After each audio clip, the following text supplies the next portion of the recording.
All right, everyone, welcome back into another NFL DFS video. Going to be breaking down the final week here for you guys, week 18, putting the final thoughts on this week. We're going to be talking about a lot of teams that may be playing some of their backups a lot more, talking about which players are really popping up there, which players are stream ownership leverage plays for us as well, maybe some plays that could end up being fades as well. It's kind of a tight end heavy slate in regards to some very good value, although we're probably playing it for Trey McBride again. So a lot to get into, guys. Let's go ahead and jump into it.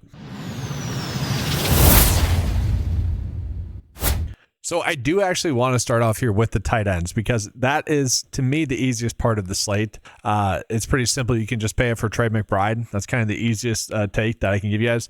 Pay it for Trey McBride. After that, we're good to go. And partially that is going to be due to the Rams likely to sit a lot of their starters or at the very least not play them the full game. Now, Sean McVay has echoed that he wants to play some of his players a decent amount, but at the same time, I don't expect him to play the full game. Thus, Trey McBride's going to end up with a little bit of a better matchup. Now, I will say, guys, last week I told you guys to play Elijah Higgins, and that did not work out. I actually don't mind him at the min price as well. I think you could get away with that. I ended up playing 61% of the snaps still last week. Marvin Harrison Jr. is still out for the Cardinals. Maybe he gets going here in this last week of the season. Don't hate him, but I also don't think we need to get to him. I want to call it that Gunnar Helm, someone that we played a little bit, throughout the year, guys. He's going to be out. And so we're going to be looking at Chick Okonkwo to end up being a very solid play in a pretty solid matchup there against the Jacksonville Jaguars that we know have given up a lot of production to opposing tight ends. Look at over the last, 3 weeks, he's been pretty productive. Okay, 6, 8, and 7 targets. If you look at Cam Ward, he's been playing better recently. And obviously, it's a good matchup. So I like playing him. If this were a normal slate, I would say, we could do double tight ends. One with Trey McBride paying up for him, and then another one with Okonkwo, and we'd be looking pretty good there. But with this not being a regular slate, we have too much value. The tough part about the slate is there's too much value, guys. We have another one, guys. Greg Dulcich, to me, is extremely appealing. Okay, so Darren Waller has been ruled out for the Miami Dolphins, and so Greg Dulcich, although he probably won't be the leading snap getter for the Dolphins, that'll be Julian Hill. Greg Dulcich should be the one that benefits the most, and he's just clearly too cheap. And he also gets a very solid matchup there against the Patriots in a matchup that we kind of all think the Patriots will be winning and leading in, which should lead to a more passive approach, which should lead to Dulcich maybe playing in 60% of the routes, which obviously we would love that. Coming in off of a good game last week, we saw, with Darren Waller off the field, he was pretty solid as well. Maybe he's taking another step. Again, decent matchup there. I like him, especially at that price tag. So those are the three that I'm looking at the most, guys. But when we start by ownership, a lot of people are getting to Juwan Johnson, which I don't hate. People are trying to say, okay, well, because Chris Olave is out, it's just going to be Juwan Johnson that's going to get all the work. And I don't hate that approach, guys. I think that's fine. But I also think there's two other pretty easy plays for the Saints instead. So one of those plays would be receiver Kevin Austin, who, guys, Kevin Austin played a lot of snaps there. He played basically in the Devon Valet role, looked really good last week, ended up scoring a touchdown, and he's coming in at about 11% ownership. Again, the issue that we have on this slate is there's too much value. I think on a regular slate, he would actually end up being like 20% because we'd have to play a clear and obvious great value in him. He gets a matchup with the Falcons, which has been a team that lately has kind of struggled, especially in the second half of the season, to stop opposing teams' offenses, especially in the passing game. And so he's someone that projects to be kind of a 3x value, which I don't mind, guys. Okay, so about 4.5 receptions, 44 receiving yards. That's pretty good for someone that's priced at 3.3. Now, a player that's not really going to pop up too much data-wise is going to be Dante Pettis, and he's coming in at 8%. He really had I would say a solid game last week, but again, with Chris Olave being out, that's going to open up a lot of targets and opportunities, guys. Chris Olave ended up playing in 67% of the snaps last week, had a 79% route share, and so he's also appealing. I think those two plays are kind of natural pivots, again, off of that chalk of Juwan Johnson. Although I don't hate Juwan Johnson. Then just kind of finishing off the touches here on the Raiders tight ends, guys. Michael Mayer, kind of chalky at 12% in that very low scoring game. KC versus the Raiders, ugly game. We're not playing much of it. I don't hate Brendan Strange. Grant Calcaterra is a little bit interesting, guys. We know that Dallas Goedert's out in that game, and he's clearly a little bit too cheap. And then that actually gets me into the running backs here. So running back is both loaded and also very difficult, guys. So like someone like Tank Bigsby, I actually don't mind. It seems like the Eagles are going to rest a lot of their starters here in this game. And so Tank Bigsby would kind of be the natural player that gets a benefit with those players being out. And if he gets a substantial workload, we could see him go out and have a very good game, although he's priced up enough, so we don't really need to force him into our builds. As I mentioned at the start of the week, guys, I probably would be looking at Ronnie Rivers as a pretty solid running back pump play there for the Rams. We love that Rams rushing offense, and if we get news that Blake Corum and Kyren Williams are indeed both out, Ronnie Rivers becomes probably my favorite running back play in the slate in that matchup there against the Arizona Cardinals, a very appealing matchup there. And if we look at it right now, no one's really getting to him, guys. Less than 1% owned. And I think that's just solely based off of like Kyren actually having prop lines coming in and Kyren actually having some expectations for him. Okay. But I kind of don't expect him to play all that much. I know Sean McVay says he wants to get the starters going, and maybe he does. But the fact that Kyren and Blake Corum are still questionable, I kind of do like Ronnie Rivers. So if he is the starter, guys, just load up on him. He's going to end up being in a good spot. But at the same time, we don't necessarily need to do that because, well, the Dallas Cowboys are going to be missing their 2 starting running backs for sure. We already know that. And so Jadon Blue ends up becoming a pretty appealing punt play. Okay, he's projected to get right around 11 DFS points. So, 2.5x value there. He's not a perfect play by any means, but decent matchup there against the Giants, actually in a very high scoring game there as well. So that's very appealing to me there as well. Now, when we actually look at this game, though, I will say I am a little bit hesitant to like overload on them because there is some kind of news that Dallas could end up sitting their starters kind of in the second half. They're going to play. We just don't know how long they're going to play. Now, that being said, Blue isn't going to be included a starter. And I do think we'll see maybe a little bit Phil Maffa if he's going to be actually active in this game. Abandakana would end up being the player that is also going to be active most likely. But Blue is kind of the easy click there, especially in that easy matchup there against the Giants. And then we do need to talk about Jalen Wright, guys. Now, Jalen Wright ends up getting a tough matchup here against the Patriots, but with Devon Achane out, he's going to be pretty darn appealing. The one concern that I have with him is it could end up being an Ollie Gordon game. Like, that could end up happening. They actually split the work last game. And Ollie Gordon is a little bit more of the goal line running back, actually, and so that does take a little bit of touchdown equity out of Jalen Wright. If this were a good spot for Wright, I would be loading up on him, though. But the fact that it's a difficult matchup, I am a little bit hesitant to get to him because even though he's a stellar play and we know we want to be on him, we look at his ownership, 17% is pretty high. Now, he does project extremely well, 2.9x, and so I do think we should be getting to him. But at the same time, I could see a path in which he's not hitting value. I kind of like Blue a little bit more in regards to punt values that we are getting. That being said, we could be playing both of them. Okay, the issue with that is I think we have 2 kind of clear pay-ups, but really 1. Okay, but John Robinson, we just want to be playing. I'm not worried about him. He's chalky. He's the highest owned player on the slate, and he should be. That makes perfect sense. After that, I actually do really like Jahmyr Gibbs as well. I think that's a logical play for us. Chase Brown's probably going to get 60% of the work. Cleveland matchup has been a little bit easier lately, so I don't mind him. But after that, guys, I do want to call it, a little bit of running back potential value that we're getting. The other LA team is going to be without Hampton, probably Vidal, and also Haskins. And that would leave Patterson at almost the mid-price being interesting. Now, Vidal is out, then Haskins becomes a decent punt play as well, even though the matchup against Denver is a little bit difficult. And then if you're looking for a mid-tier play, guys, we also are getting Jordan Mason in probably a good matchup against the Green Bay Packers. And I say probably because, well, the Packers are going to be resting their starters. And so something like Jordan Mason with Aaron Jones out does become appealing. At the same time, I do think it makes sense to maybe get Ty Chandler, who, came back from IR. Maybe they'll get him some work as well. So I'm not necessarily loading up on Jordan Mason. And the field is kind of getting to Jordan Mason a little bit, about 9. I would assume this gets up to 10%. The 2.3x value. It's nothing great, but also not terrible. And so he also stands out. Now let's just take a peek at the players that are the best values. Right. I don't like Genty. The data is like Genty a decent amount. I'm not getting there with him.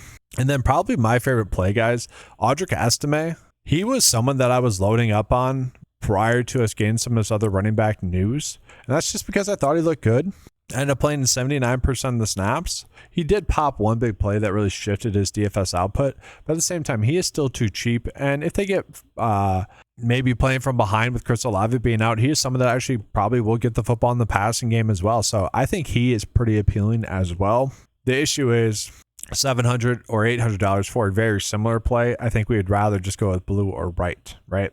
And then, guys, let's go ahead and jump on into some receiver plays as well. So I really like the idea of getting to Michael Wilson with Marvin Harrison Jr. being ruled out. They are pretty banged up at the receiver position as well. And if they're going against the Rams backups, I kind of expect Michael Wilson to go on and continue to play well.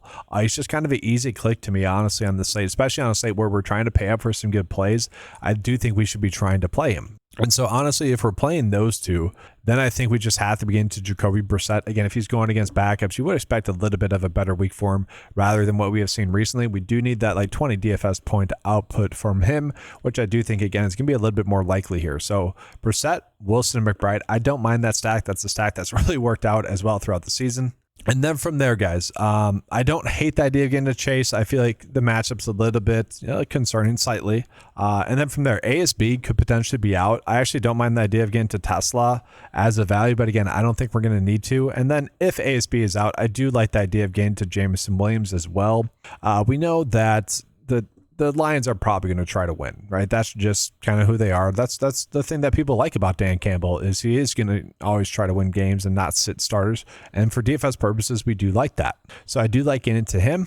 And then from there, I don't mind Lamb or Pickens, although I do worry about just how much they're going to end up playing. I do really like Nico Collins in this matchup. If we can get to him, I do think we want to be doing that. That is a game that Houston is going to try and win. And then from there, guys, let's see. I don't mind the idea of getting to Terry McLaurin just because the Eagles are, likely to sit most of their starters here. So with that, McLaurin would get a very good matchup going against a bunch of backups. Ended up with 7 targets last week, even with Josh Johnson as his quarterback. I do think he's a little bit appealing there as well. Luther Burden had a little bit of a breakout, but also, can we really trust him with Rome Odunze being back? So I'm a little bit worried about him.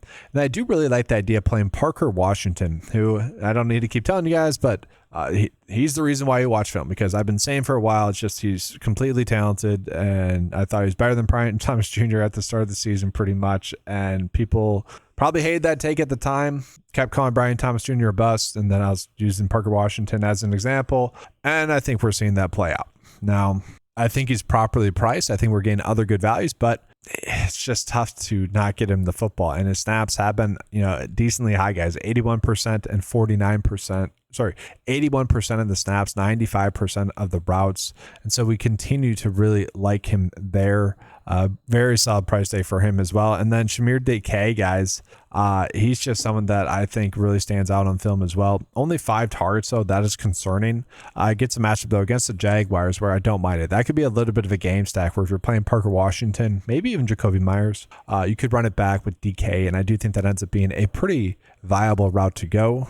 Then again, I don't think we're really going to need to dip this low, but kind of a fun play to call. Lambert Smith, if the Chargers are going to sit a decent amount of their starters, we haven't gotten any confirmation on the receivers sitting. We do know that Trey Lance is going to start at quarterback for them, though. So that kind of leads me to believe Keenan Allen for sure out. I would assume McConkey and Johnson are also going to be out then. And so if they're out, Lambert Smith, our preseason darling, he ends up becoming an interesting play, even in a difficult matchup there against the Denver Broncos. And then we also need to call out a couple of players that I do think are going to get a little bit more run this week. I don't necessarily love Darius Slayton. I feel like he is someone that could easily disappoint. It doesn't necessarily make sense for him to get a lot of work. There's actually the former Tampa Bay receiver Ryan Miller that I kind of want to see get some playing time for the Giants. But Slayton with Wendell Robinson being out in this good matchup with Jackson Dart, you would assume he's going to get a lot of work. And he ends up being too cheap then with that injury there as well. So I don't mind him. And then this play is going to be ugly, but Matthew Golden. Okay, Matthew Golden has looked good on film.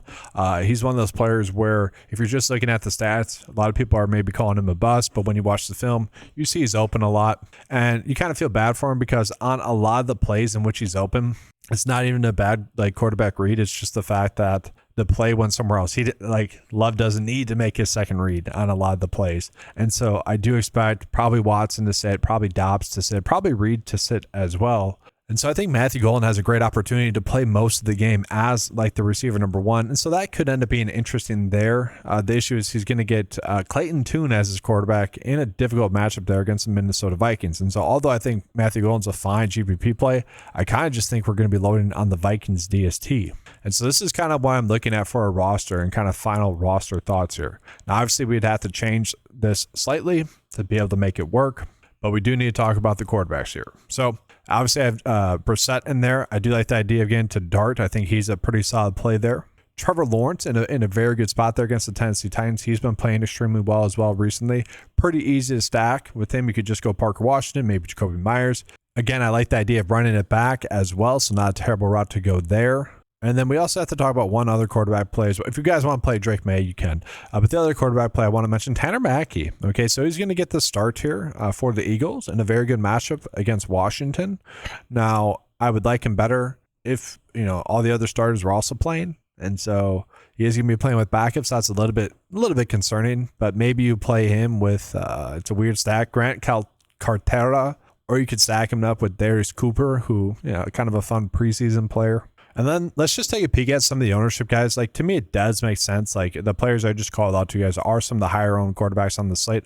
Although Brissett isn't getting that much love. Okay, so he's someone, getting 3% value. I kind of disagree just because, I think it's pretty easy to get to Michael Wilson and to also Trey McBride. Now, I do agree. Trevor Lawrence does make sense. Dart, I don't know. And then Mackey, I'm okay with that. And so receiver-wise, let's just take a peek at the ownership as well right now. Chase is the highest owned on the slate. I don't necessarily see it that way. I think I'd rather get to Michael Wilson. I'm going to assume this Cooper ownership, guys, is going to update. That's pretty crazy to me. He's a decent value, don't get me wrong, but like we can find Kevin Austin has a better value. Isaiah Hodgins is not terrible. Dante Pettis is another value that I don't mind. Darius Slayton's there. I get it, but also just play Kevin Austin instead. I think we could get to Pettis instead as well. And so that's a kind of an interesting value. People are getting to Slayton a bunch. Sutton's kind of higher owned just because they're playing for something. And he's likely going against backups. I don't hate that. I don't think I'm going to play Puka. I just don't think it makes sense for the Rams to run out their starters all that much. Justin Jefferson, I think, needs to get like 56 yards to get to 1,000 yards receiving. So I do think they're going to try to do that for him. But really after that, guys, I kind of feel like the ownerships are correct. And so, guys, we're just going to take a peek at the top lineups currently from the 9-to-5 lineup builder.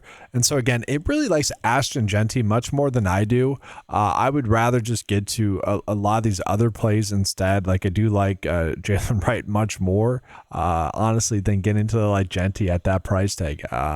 I think Audrey Esme would be better to play. So that's just a play that I don't necessarily want to get to. So if you're using the lineup builder, maybe change his projection or change the max exposure of him to not a lot, because I don't think we need to get there.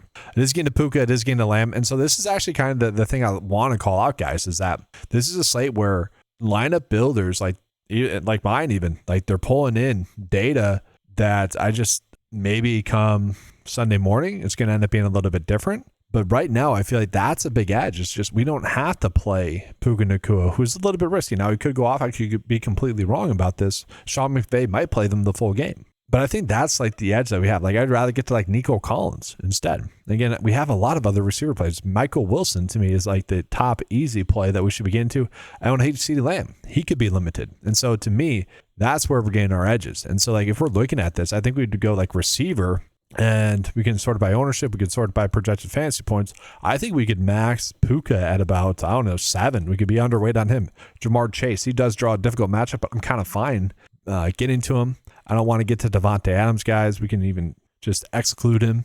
CeeDee Lamb, let's get to about 5% of him. St. Brown, I don't know if he's going to be active. If he's active, I do think he's pretty solid. And then Pickens, again, like I just don't think we need to get there. Jefferson, I'm fine with. And then I could tell the lineup builder some of those other values that I want to be on a little bit more. Obviously, Michael Wilson is kind of one of those very solid plays. I think I'd say min exposure of like 25% for him. Okay, that's where I'm getting to with a lot of those plays instead. And then like Kevin Austin, yeah, let's really try to bump our max exposure to him about 25%.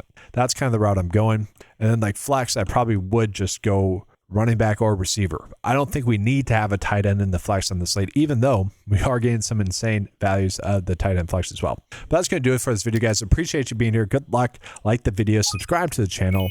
If you guys like access to that NFL DFS lineup builder or the NFL DFS DraftKings cheat sheet, check that out, guys. Available for a low monthly cost of $10 a month. That'll be operating all the way through the Super Bowl as well. Thanks for watching, guys. Good luck. And as always, let's keep cashing.